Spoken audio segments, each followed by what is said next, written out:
we look quite different. Yeah, we thought it was about time we concluded. 2 years later, we're falling in love with each other. Yeah. We now live together. So it does sound, it's working. It is working. It is working. There's 36 questions that make you fall in love.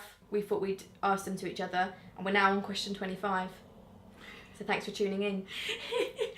Make 3 true we statements each. This is a bit like a Meisner exercise. Yeah. Make 3 we statements each. For instance, we are both in this room feeling Tired. tired. We're both creatives and we're both searching for a place in that world. Yeah. And we're both 100. We both like staying in and having a cup of tea. Oh my god. But it's And that the will best forever though. be a truth. You just can't beat it. Oh, you can't. Custard cream. Complete this sentence. I wish I had someone with whom I could share.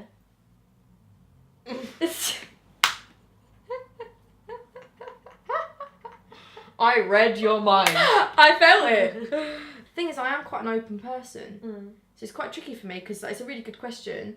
But I do feel like I already overshare, if anything. The thing I'm thinking of, because of where I am right now in my life, is just like more people to share my creative ideas with. So I've just got back from doing an Edinburgh Fringe show and I want to start thinking about next year's show.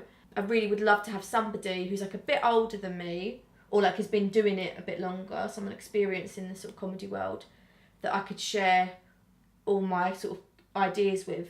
And I do have a few people like that, but like I basically want a director, just somebody really like specific, like I'm going to help you, give me your ideas, I'm going to tell you what I think you would be good at. Somebody who could hear my voice, if, this is a big if you are going to become a close friend with your partner, please share what would be important for him or her to know.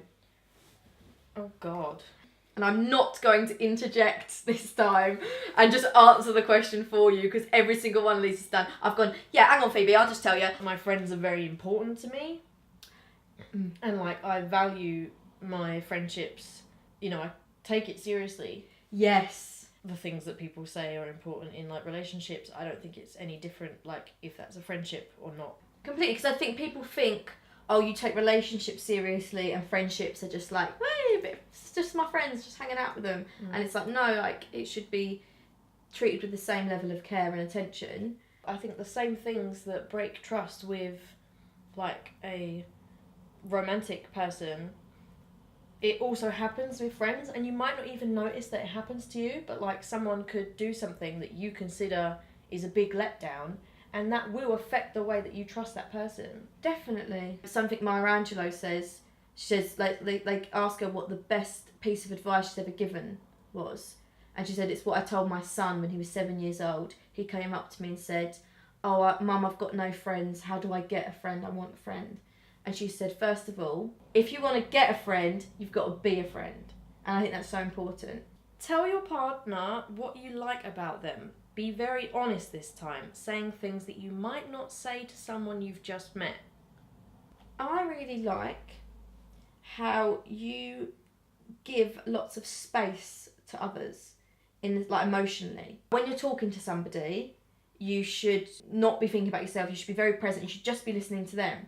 But how like hardly anybody ever does that, because whenever you're talking to somebody, all you're thinking about is like, oh, I'm going to say this next, or like, oh, what am I going to do later? And you're just thinking about your own shit, and you're not really giving them the space for them to talk and to really listen to what they're saying, to really accept it and acknowledge it. And I feel myself doing it all the time. You're very good at that. You're very good at just pausing your brain and just listening to what someone's saying to you. I don't know why, but it's making me think of how you're like not a bitch. And how you like really like people. It's just like you give everybody the benefit of the doubt and you don't get clouded by any judgment or any ego to be like, oh, I want to say this or I want to talk about this, you know. You're just very good at just going, okay, you're talking now, so I'm going to just be a space for you to talk and to hear what you're to really hear what you're saying. And then that's why you give good advice, because you've really taken on board what I've said. And that's why you're very rational, because you don't get clouded by all this other stuff, so you can very rationally be like, well, you shouldn't do that because you don't want to. Share with your partner an embarrassing moment in your life. In general, I'm not actually super easily embarrassed. No. So I was at a gig. Louise came along to see it. Oh, off piss. Yeah, so Louise was there and she was filming it. And I'd just got my new guitar, my purple one. And I was like, oh, does everyone like my new guitar? She's called Lila, because that's German for purple. Yeah, some bloke just goes, do you know any German chords?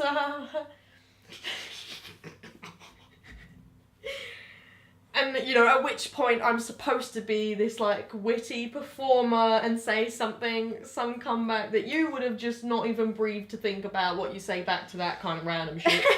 And in my head, it went like, oh, okay, so here's my first song. That's not what happened. No, that's not what happened. Go to college and Louise is just looking through the footage on her camera and she's sitting there pissing herself. Because what really happened, you know any German chords? And there's me like...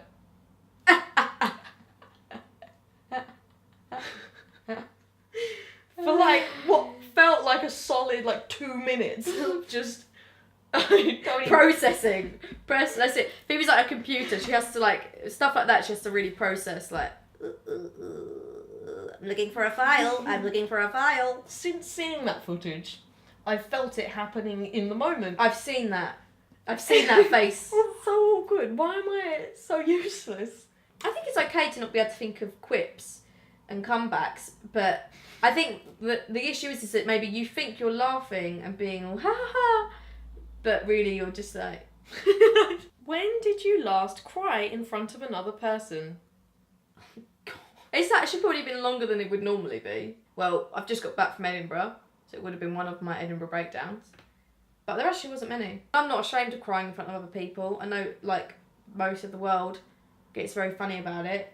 But I've never been able to not do that. Like, it feels worse for me to hold it in. I always feel like whenever I've cried about something and got it out, whatever the thing I'm upset about is, it's always improved the situation. I personally think we should cry as much as we laugh. And it should be treated with the same, you know, openness. Shouldn't be taboo. It should be just like, oh yeah, you're upset, so it should just be normal, and then I think we'd all be getting along much better. Yep. Tell your partner something you like about them already. After 12 years. Probably something not crazy deep, because it's like you just met somebody. Like, or it could even be about looks, I guess. Well, what's the... So imagine we've just met. Forget the last 12 years. God. And you've just met me, what do you think would be the first thing you'd like about me? I think you do have an energy about you. If I'd just met you, I'd be like, wow, like, this girl really, like, oozes her passion. That you're so, like, committed and unashamed. Like, oh, I want to do this, and however good I am at it at this point doesn't affect how much I'm gonna go for it. That's what I like having around me, is people who make you want to do stuff as well. And like, I think that's what's great about being around you. Even if I didn't know that stuff and I just met you, I feel like you do get that sense from just talking to you. Like your creativity and your ambition. Yeah, just like your positivity. Oh, that's lovely. Oh, I like that. I'll take that. Your house, containing everything you own, catches fire. After saving your loved ones and pets, you have time to safely make a final dash to save any one item. What would it be and why? Oh God. The first thing that came to my mind was my Neville Longbottom wand, because Neville's the best. And I just love that I have that. And it genuinely is one of my favourite possessions. Because I kind of say that, but I'm like, would I actually grab that? What would I actually grab? I know it would probably be like... It's somewhere in this room. Oh yeah, just down there. There's a picture that I did for my mum and dad. So I got my mum one, and it's my favourite picture on the planet. This is a picture of me and my mum when I was little. Aww, that's so cute. That's like my favourite picture of me and my mum. And then there's this one of me and my dad. Oh, bless. I'd probably just grab them because, you know, like you can't place photos, can you? I remember that day of being being on the beach, but it was freezing cold. It's so nice because like my mum just like grabbed me and like swaddled me up in her coat, and like it was all like warm and lovely, and it was just really fun and nice. And I always think that's like my favourite photo. We're going to make up our own question for the last one because they're getting really weird. What lies do you most often tell yourself? What most people do in the sort of self-depreciating manner of telling yourself, like, you know, you're not good enough, you're not worthy, you're not clever enough, you're not pretty enough, all those kind of things. When I get into that kind of headspace, you really do believe those lies. I used to be really bad with this kind of thing. I've definitely got a lot better. And most of the time, like, yeah, I'm good enough, I'm fine. And it's so easy to slip into a spiral, and once you start on that, you just keep falling down. And just like, oh God, I'm utterly worthless. When you make a mistake on something, your first instinct is to, you know, sort of blame yourself and start berating yourself. And it's about just being able to forgive yourself and just put it down to bad luck or whatever, rather than you being a terrible human being. Well, I'm definitely in love with you. I'm definitely in love with you. Oh. Well, stay tuned. Yeah, don't hold We'll your see you breath. in a year.